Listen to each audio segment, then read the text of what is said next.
Você já imaginou você trabalhar em um laboratório ultra secreto, que você assinou um monte de papéis, termos de confidencialidade, e de repente você começa a se envolver de uma tal forma, com uma forma que está sendo pesquisada nesse laboratório, que você simplesmente não consegue mais imaginar que ela continue ali? Pois é sobre isso que nós vamos falar! A Forma da Água. Você já ouviu dizer sobre esse livro e sobre o filme também, né? Não? Então fica aqui que a gente vai conversar sobre isso. Meu nome é Margarete Breton e esse é o canal da Magá. Aproveita, já se inscreva no canal que a gente vai vir aqui de vez em quando conversar sobre livros, resenhas, né, de livro, de filme ou de série baseados em livros e leitura de contos autorais, também primeiras páginas. Talvez, no momento desse vídeo, você já encontre a leitura das 3 primeiras páginas desse livro aqui, que a gente vai conversar agora. Eu assisti ao filme já faz bastante tempo, porque esse filme foi lançado em 2017.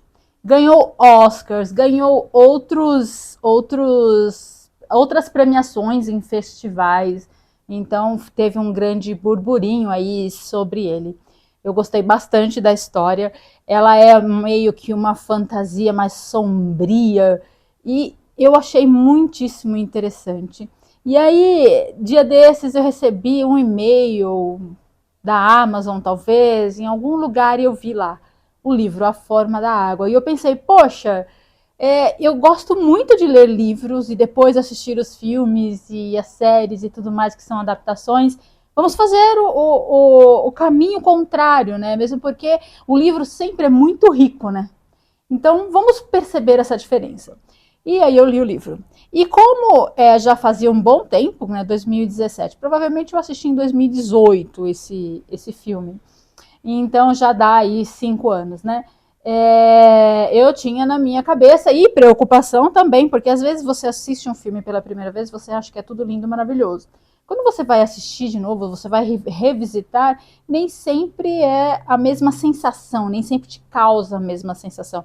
Isso acontece com o livro também, né? Acontece, né? Pelo amor de Deus, não me deixa aqui falando sozinha aqui que isso acontece, sendo que só comigo. Não, acontece com um monte de gente. Então, depois que eu li o livro, eu fui assistir novamente.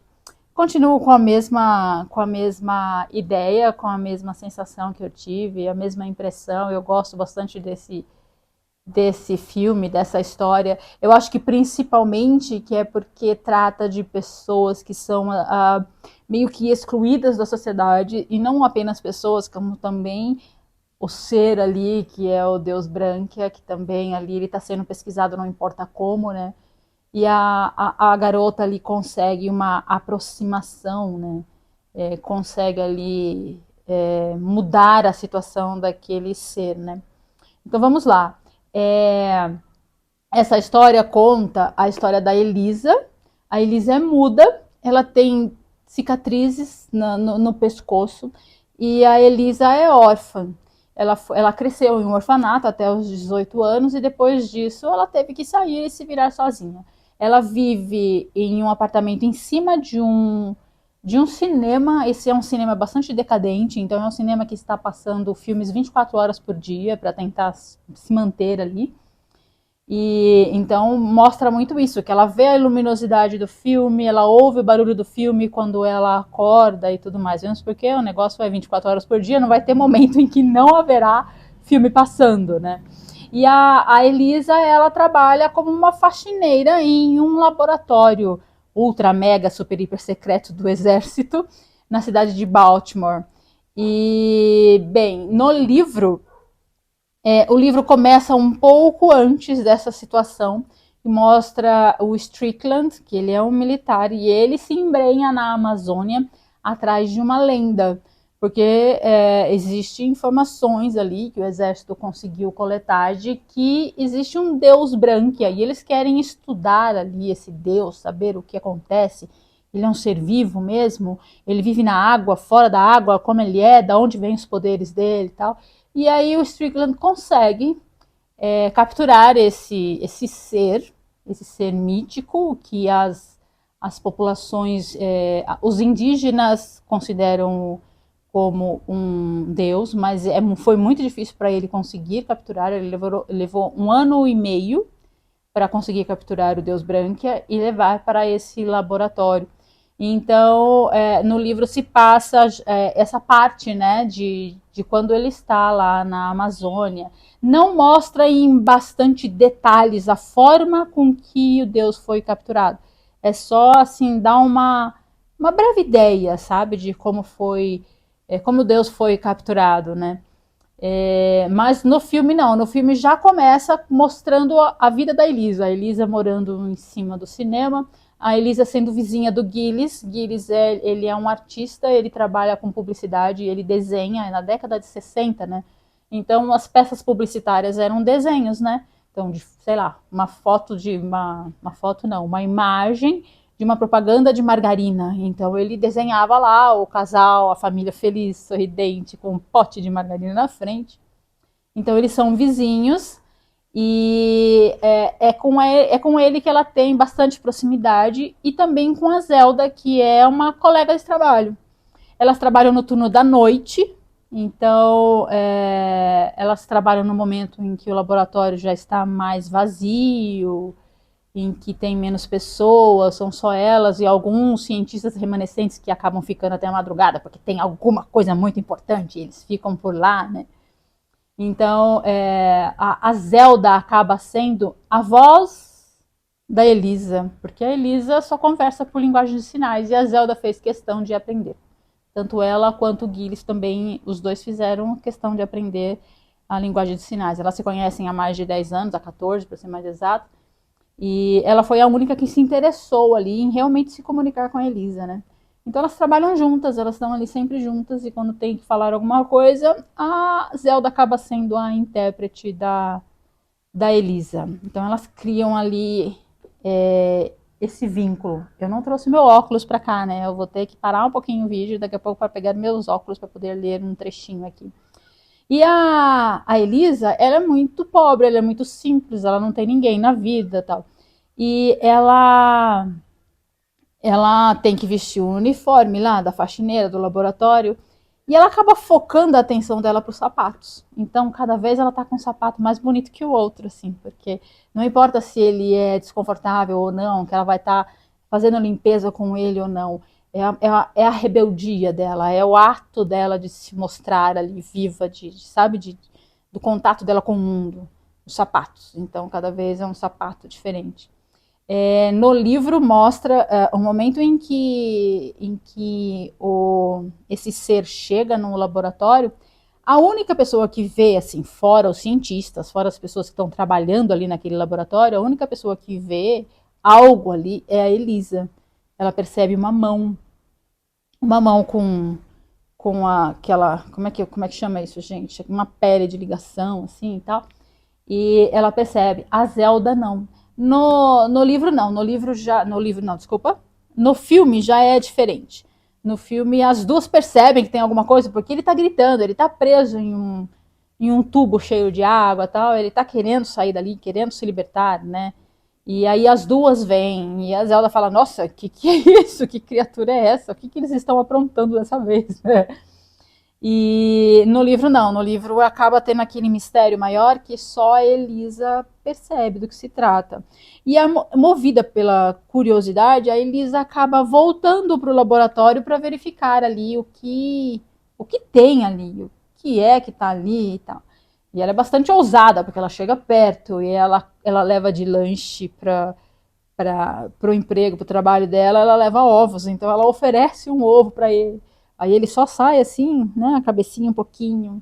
Então ela começa ali a aproximação ali com esse ser que ela não sabe o que é e tal, mas ela percebe que ele está preso, ele está sofrendo, e ela acaba se compadecendo, talvez até tendo uma ligação com ela ali, que é solitária, e ele também está solitário ali. Só que ele está sendo um objeto de pesquisa, é uma época da Guerra Fria, né, anos 60, então tem toda aquela questão de espiões, de estar na frente tecnologicamente, militarmente e tudo mais.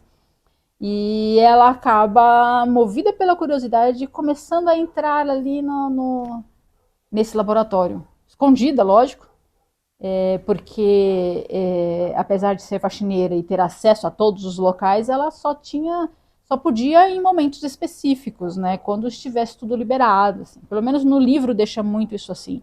Elas têm a possibilidade de entrar, mas elas só podem entrar se no quadro ali, na programação do dia ou da semana, o que for, estiver estabelecido que ela pode entrar ali, senão ela está proibida. E aí a Elisa passa por cima de tudo e bora que eu quero saber o que está acontecendo e eu vou me enfiar nesse meio, e ela se enfia nesse meio, né? E algo assim que eu achei assim, falei, poxa, faz mais sentido no livro do que no filme é que ela trabalha à noite, então tem bem menos pessoas ali à noite, né? Então no livro dá essa sensação de que realmente tá pouquinhas pessoas, é mais fácil dela entrar. Já no filme tem gente andando pra lá e pra cá o tempo inteiro. Eu falo, meu Deus, como é que ela conseguiu entrar nesse laboratório tantas vezes sem ser vista? Óbvio que por ser faxineira ela tinha acesso. Mas, sabe, assim, é mais fácil de se levantar uma dúvida em relação ao trabalho dela, às atitudes dela, no que mostra no filme. Esse filme ganhou o Oscar como do melhor diretor, melhor filme, melhor arte, direção de arte e música, se eu não me engano. E é muito interessante porque ele é meio que uma fábula sombria, sabe? E a cor que colocaram ali da fotografia e tudo mais é meio azulada, já para te dar aquele clima ali, sabe, mais sombrio, né? Você percebe às vezes em filmes, porque o filme é muito alegre, então ele é mais colorido, o filme é mais complicado, mais de terror, por exemplo. Então ele já é mais escuro, assim. E aqui ele é meio azulado, sabe? Ele te leva a ter um olhar diferenciado ali, né? Então isso já me chama a atenção já desse ponto, porque sai do lugar comum, entende? E é muito legal. Ai, agora eu vou ficar falando aqui, é muito legal. E eu, particularmente, eu não sabia até um tempo atrás que existia o filme e o livro. Para mim, o filme foi escrito um roteiro, né? E aí eu fui pesquisar, fui verificar. O Daniel Kraus, né, aqui, que é o escritor, escreveu juntamente com o Guilherme Del Toro, ao mesmo tempo em que o Guilherme estava produzindo o filme. Foi uma ideia do Daniel, o Daniel conversou com o Guilherme, que eles já tinham trabalhado juntos, sobre essa ideia que ele tinha, porque esse livro, essa história é livremente inspirada já em um outro filme, um filme de terror. O Monstro da Lagoa. Nossa, esqueci agora, estava na minha cabeça até agora, gente. O Monstro da Lagoa, acho que é isso. E na realidade esse filme acaba com a criatura não um final feliz para a criatura. E eles quiseram dar um final feliz para uma criatura. Então o Guilherme comprou essa ideia. E o Daniel Kraus, ele escreveu o livro ao mesmo tempo em que estava sendo produzido o filme. E aí o livro foi lançado depois do filme. Eu achei interessante, por mais que ele trabalhou no roteiro, mas mesmo assim ele tinha uma ideia da época que ele era adolescente ainda, que ele tinha essa ideia na cabeça de escrever um livro. E aí essa ideia, além de livro, virou filme. Achei o máximo. Gostei muito. E as relações ali da Elisa, apesar de ela ter poucos amigos, são amigos verdadeiros, amigos que estão com ela até debaixo d'água, né? E vice-versa. A Elisa, quando ela começa a perceber ali que ela se aproximou da criatura, e no ponto que ela percebe que a criatura depende dela para viver, porque chega um momento em que eles não querem mais que o ser esteja vivo, eles querem pesquisar internamente aquele ser anfíbio, né? Então eles vão ter que matar. E aí a Elisa, ela percebe que, bom, depende dela. E ela tenta proteger a Zelda, porque, ok, depende dela, o que ela vai fazer? Ela vai atrás do Gilles. Olha, é o seguinte, eu sou doida, você também é doido, então vamos fazer uma loucura nós dois juntos. Vamos tirar o bicho daqui. Mas ela não quer envolver a Zelda, por quê? Porque a Zelda tá ali com ela o tempo inteiro. Então, se de repente desconfiarem da Elisa, a Zelda não sabendo de nada, a Zelda tá livre. Agora, se a Zelda souber de alguma coisa, ela pode se complicar, né? Então a Elisa tenta protegê-la nisso daí. E que é maior prova de amizade do que isso, né? E a Zelda, percebendo que ela tá se afastando, ela percebe ali que a Elisa ela tá criando uma barreira entre elas. A Zelda não deixa por menos, a Zelda vai atrás para tentar descobrir o que está acontecendo. E como eu disse no começo, a Elisa ela tem aquela questão de que ela quer se mostrar para o mundo através dos sapatos. A Zelda, em um determinado momento que ela está refletindo, que ela, apesar de ter sentido assim excluída da vida da Elisa e tudo, ela tenta entender. E ela para e pensa, fala, opa, peraí, a Elisa tá de tênis? Um tênis horroroso? Opa, tem coisa aí. E aí ela vai atrás. E é nesse momento que ela percebe quais são os planos da Elisa. E no livro, né, é mais aprofundado isso daí. E aí ela percebe e ela acaba, de uma pequena forma, ela acaba ajudando a Elisa na extração ali do ser ali do laboratório. Foi no momento oportuno, porque senão ele realmente seria morto. E o Gilles se enfia nessa daí, assim, tipo, bora, vamos embora, vou fazer isso e vou ajudar minha amiga. E apesar de ter apresentado resistência antes, porque é óbvio que é um plano maluco, e aí ela acaba tendo ali uma interferência, uma ajuda de um dos cientistas, que aí no caso, falando sobre a Guerra Fria, esse cientista é um espião, e esse cientista realmente ele não quer que o animal seja morto, ele tenta fazer a extração, né, tenta convencer o país dele a extrair o ser dali, o Deus Branquia dali, e eles dizem que não vão ajudar, mas eles são mesquinhos, eles não querem que os Estados Unidos estudem aquele animal ainda mais, e então ele dá um jeito, ele quer que o governo, né, russo quer que esse cientista mate o ser e aí transforme o corpo dele em algo que não dá para ser pesquisado. Então existe ele tem uma seringa que ele vai ter que aplicar no ser para que os órgãos internos desse ser se dilua e não possa ser objeto de pesquisa. E também dão uma bomba para ele, uma bomba que vai fazer explodir a parte elétrica para que fique tudo escuro e ele consiga fazer isso. Só que acabam as coisas se colidindo ali, né? Acontecendo no mesmo momento. A Elisa está tirando o animal de lá, o ser de lá, e o cientista tem aquela tarefa de destruir o ser, né? Então ele acaba optando por ajudar a Elisa. Então ele acaba explicando para Elisa o que ela tem que fazer e tudo para cuidar desse ser e tudo mais. E bem, aí é uma coisa bem bem fantástica, bem fora, vamos dizer, não sei nem qual palavra usar, que a Elisa acaba se envolvendo amorosamente com o ser, com o Deus Branquia, acaba tendo ali uma conjunção carnal. Nossa, meu Deus, de onde saiu isso? Eles acabam se envolvendo, assim, realmente. Mas a Elisa precisa se despedir dele, né? Ela tirou ele de lá para salvá-lo, né? Então ela não pode querer mantê-lo no apartamento dela. Ela tem uma banheira no apartamento e o ser fica ali na banheira, porque ele tem que ficar a maior parte do tempo dentro da água. Ele não pode ficar muito tempo fora, no máximo 30 minutos. E aonde ela mora é uma cidade em que tem um canal, e na época das chuvas o canal sobe até 10 metros, e quando ele sobe até 10 metros, a partir de 10 metros existe ali ligação com o mar. Então ela sabe que vai ter a época de chuvas e ele vai poder ir embora dali. Só que o Strickland demonstra ser assim um ser terrível. O Strickland é o cara que capturou o ser, né?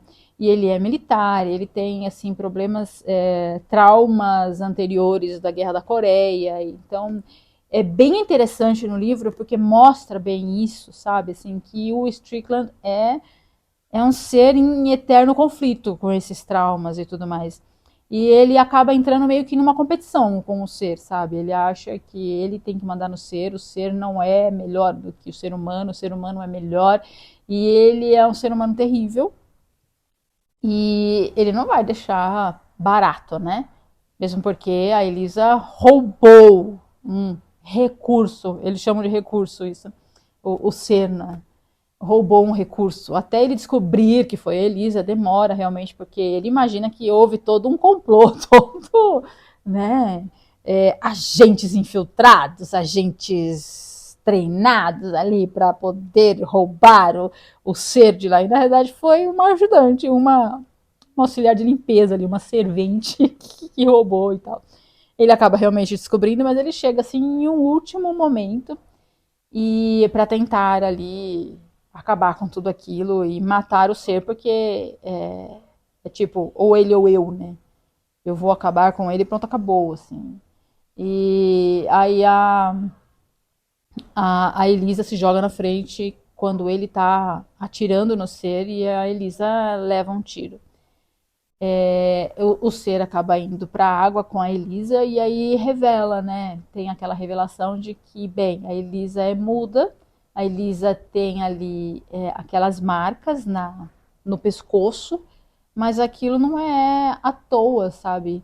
Aquilo é uma prova de que a Elisa não é humana. É, também é sutil, é sutil no filme, é sutil no livro essa constatação, mas é bacana, sabe?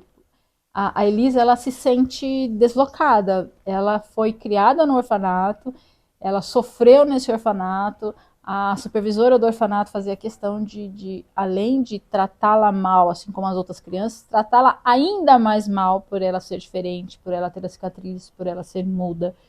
E aí faz uma menção, né, de que provavelmente a supervisora lá do orfanato, a diretora, não sei, ela via quem a Elisa realmente era. A Elisa não era humana.